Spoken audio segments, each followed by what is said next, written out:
I don't think anybody can ever imagine having to live through this. Before something like this happens, I was one of those people that would say, oh, I can't even imagine, until you have to. It was just a regular Tuesday morning. And at one point I was right here in the kitchen and I was washing the dishes, and my 3-year-old Elsie's little friend came and tapped me on the hip, and she said, Elsie's hanging by the string. I didn't even turn off the water, and I walked into my front room and I found that Elsie had become entangled in the cord from our blinds. She wasn't breathing and she didn't have a heartbeat. And then the paramedics came and she was life-flighted to Primary Children's Hospital. And then ultimately she was pronounced brain dead and she passed away about a week later. If that's the only part that you know of our story, it just sounds like a terrible tragedy, but we also got to see so many miracles along the way. Starting at the beginning, that morning, I received a group text from a friend that needed a last-minute sitter. And if not for that little girl being here, I'm not sure how long it would have taken me to find Elsie.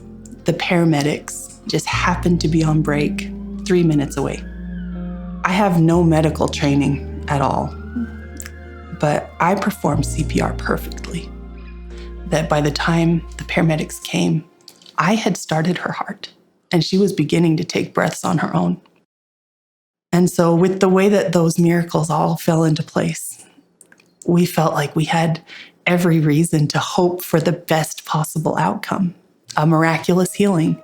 When the brain scans came back and they showed very little brain activity, and even that was beginning to decline, personally, I wondered, why was I able to save her, but I wasn't able to save her.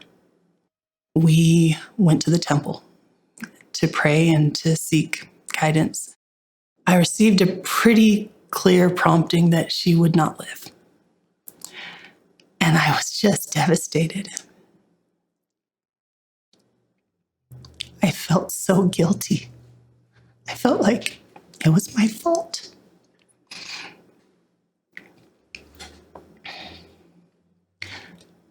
But when I spoke with my husband, he felt that same prompting. But he also felt a pretty strong prompting about organ donation. And that was that missing piece for me. That miraculous healing, it wasn't meant for Elsie, but it would come from Elsie for others. That it would be an answer to somebody else's fervent prayers. Faith doesn't protect you from grief or mourning or sadness. I felt like I should have done more. I should have saved her. I should have watched her closer. Why didn't I hear the prompting to check on her sooner? And I don't believe that there was one. That's the part that I have had to work through and learn how to apply His grace. That there are things that happen that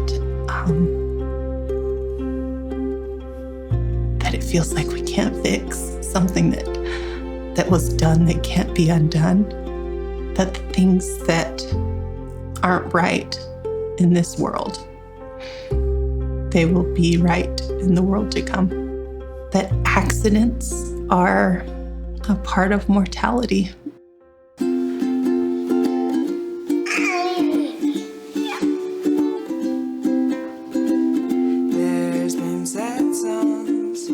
Now it is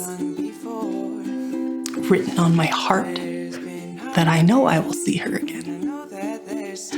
And because of that change in perspective, it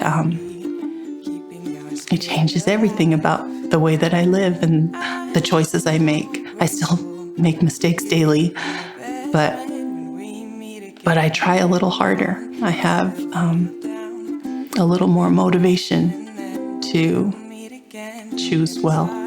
Still broken